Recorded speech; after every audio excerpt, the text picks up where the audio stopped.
রাজনৈতিক জীবনে এই ঐতিহ্যের যশোর, এই সংস্কৃতিতে ঐতিহ্য যশোর, খেজুরের গুড়ের যশোর, মাইকেল মধুসূদন দত্তের যশোর, এই যশোরের মাটিতে যার নারীর সম্পর্ক, যার নারী পুতা আছে, ছোট্ট শিশু থেকে জন্মগ্রহণের পর থেকে ধাপে ধাপে স্কুল পেরিয়ে যখন কলেজে গিয়েছিলেন, যশোর সিটি কলেজের ছাত্রদের ক্রীড়া বিষয়ক সম্পাদক ছিলেন,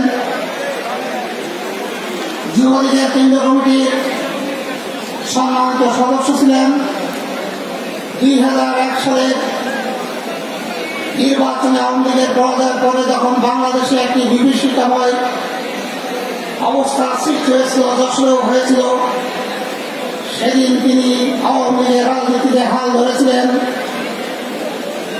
দীর্ঘ বাংলাদেশ আওয়ামী লীগের যশোর জেলা আওয়ামী লীগের কনভেনিং কমিটির সদস্য নির্বাচিত হয়েছিলেন এবং বাংলাদেশের যশোর আওয়ামী লীগকে সুসংগঠিত করে 2004 সালে নির্বাচনের মাধ্যমে সাধারণ সম্পাদক নির্বাচিত হয়েছিলেন। পরপর 3 বার সাধারণ সম্পাদক নির্বাচিত হয়েছেন। যশোর সদর উপজেলা পরিষদের 3 বার নির্বাচিত চেয়ারম্যান হয়েছেন। সর্বোপরি জাতির জনক বঙ্গবন্ধু কন্যা জননেত্রী শেখ হাসিনা মনোনীত বাংলাদেশ ভোটপরি কেশবপুর যশোর 6 আসনের মনোনয়ন প্রাপ্তির পর জনগণের ভোটে নির্বাচিত মাননীয় সংসদ সদস্য জনাব শাহীন চাকলাদারের ঘিরে আজকের এই অনুষ্ঠান। আমি কথা বলাবো না, আজকে সম্পর্কিত অতিথি কথা বলবেন। বসে বসে ভাবতেছিলাম কি বলা যায়, অনেক কথাই মনে করেছিলাম। আপনারা বলেছেন আমি অনেক কিছু সাক্ষী, আমি সেদিকে যাব না। আমি দুটি কথা বলতে চাই।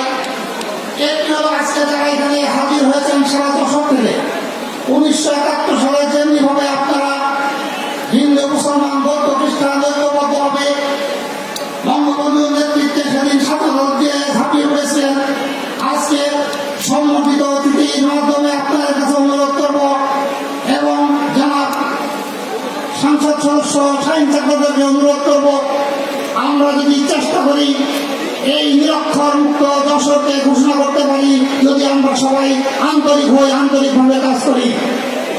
আর একটি কথা, যেটা বঙ্গবন্ধুর কন্যা জননেত্রী শেখ হাসিনা স্বপ্ন দেখেছেন, গৃহহারা মানুষকে গৃহ দান করার, গৃহ বাসভবন তৈরি করে দেওয়ার, সেটাও যদি আজকে এই মাননীয় সংসদ সদস্য তফাতুল আওয়ামী লীগের সাধারণ সম্পাদকের নেতৃত্বে সারা যশোরে আওয়ামী লীগের নেতাকর্মী সহ আজকে যারা সংবর্ধনা দিচ্ছেন তাদের সমন্বয় গঠিত যদি সবাই মিলে ঐক্যবদ্ধ হন, আমি মনে করি এই যশোরে কেউ গৃহহারা থাকবে না।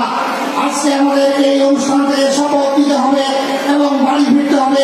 যার বাড়ির বসেতেই যার ঘর নাই, বাসস্থান নাই, তাদেরকে আপনারা সহযোগিতা করবেন, এই আশাবাদ ব্যক্ত করি।